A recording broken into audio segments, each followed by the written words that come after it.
Friends, welcome to our new video. हम कर रहे हैं physics force and laws of motion का एक और क्वेश्चन आपको ऊपर व्यू हो रहा होगा।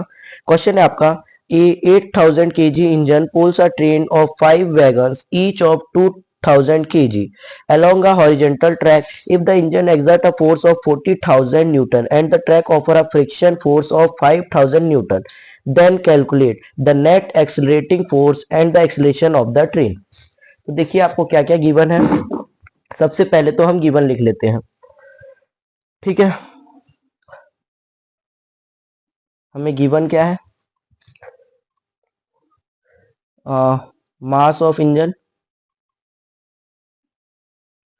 एक इंजन है जिसका वजन है 8000 kg, ठीक है, जो कि 5 बुग्गी से जुड़ा हुआ है, जिसमें 5 बुग्गी हैं जिसको वो खींच रहा है। हर बुग्गी कितना है, 2000 kg का है, ठीक है। अगर इंजन 40,000 न्यूटन का फोर्स लगाता है और जो फ्रिक्शन प्रोड्यूस होता है वो 5000 न्यूटन का है, तो हमें नेट एक्सीलरेटिंग फोर्स निकालना है और एक्सीलरेशन ऑफ द ट्रेन निकालना है। तो यहाँ पर क्या कहते हैं उसे, वैगन्स, ठीक है। तो नंबर ऑफ वैगन्स कितने हैं, वो है आपके 5, ठीक है। ईच मास ऑफ, कितने मास के हैं, 2000 kg, ठीक है।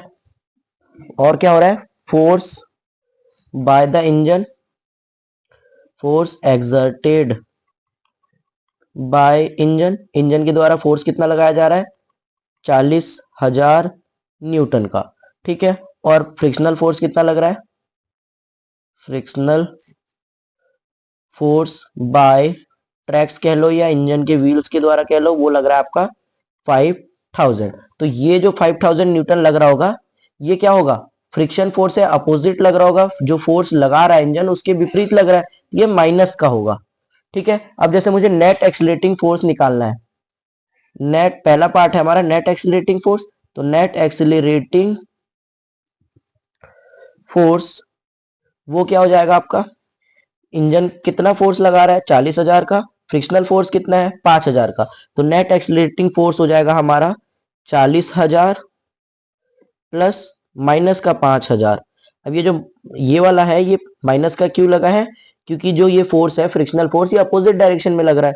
तो ये आपके आ गया 35,000 न्यूटन का फोर्स, ठीक है। प्लस माइनस माइनस, और माइनस करने के बाद ये जो है ये वैल्यू बढ़ी है तो प्लस का लगाएंगे, तो 35,000 न्यूटन का फोर्स लगा रहा है, ठीक। अब हमें क्या निकाल रहा है, एक्सीलरेशन ऑफ द ट्रेन। अब एक्सीलरेशन निकालना है ट्रेन का, तो वो बेसिकली हम कैसे निकालेंगे, तो देखिए सेकंड पार्ट में हमें एक्सीलरेशन ऑफ द ट्रेन निकालना है। तो एक्सीलरेशन हम कैसे निकालेंगे ट्रेन का, सबसे पहले आपको पता है मास ऑफ इंजन कितना था। मास ऑफ इंजन वैसे तो पहले पार्ट में लिख दिया है, लेकिन वो नेक्स्ट पेज में है तो दोबारा लिखना पड़ रहा है। 8000 kg, ठीक है। मास ऑफ ईच वेगन वो कितने का है, 2000 kg। टोटल कितने वेगन है, नंबर ऑफ वेगन आपके वो है 5, ठीक है। तो टोटल मास कितना आ गया वेगन्स का, ऑफ वेगन्स वो आ गया 5 इंटू 2000, यानी कि 10,000। क्लियर है, ठीक है। हमारा एक्सीलरेटिंग फोर्स कितना आया था, एक्सीलरेटिंग फोर्स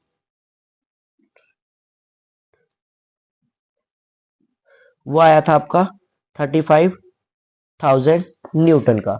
हमें क्या निकालना है, फोर्स, ठीक है। तो एज वी नो या अकॉर्डिंग टू क्वेश्चन हम कह सकते हैं, फोर्स इज इक्वल टू क्या होता है, मास into acceleration.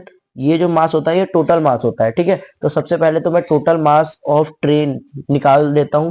Total mass of train क्या होगा, जो वो इंजन का मास है प्लस जो वैगन्स यानी जो उसके डब्बों का मास है वो टोटल मास होगा, ठीक है। तो टोटल मास आपका कितना आ गया, बेसिकली टोटल मास आपका आ गया 8000 प्लस 10,000, यानी कि 18,000 kg। क्लियर है। अब force is equal to mass into acceleration होता है, तो बेसिकली वैल्यूज पुट कर देते हैं। फोर्स कितने का है आपका 35,000 इज इक्वल टू 18,000 इंटू ए हमारा एक्सीलरेशन, ठीक है।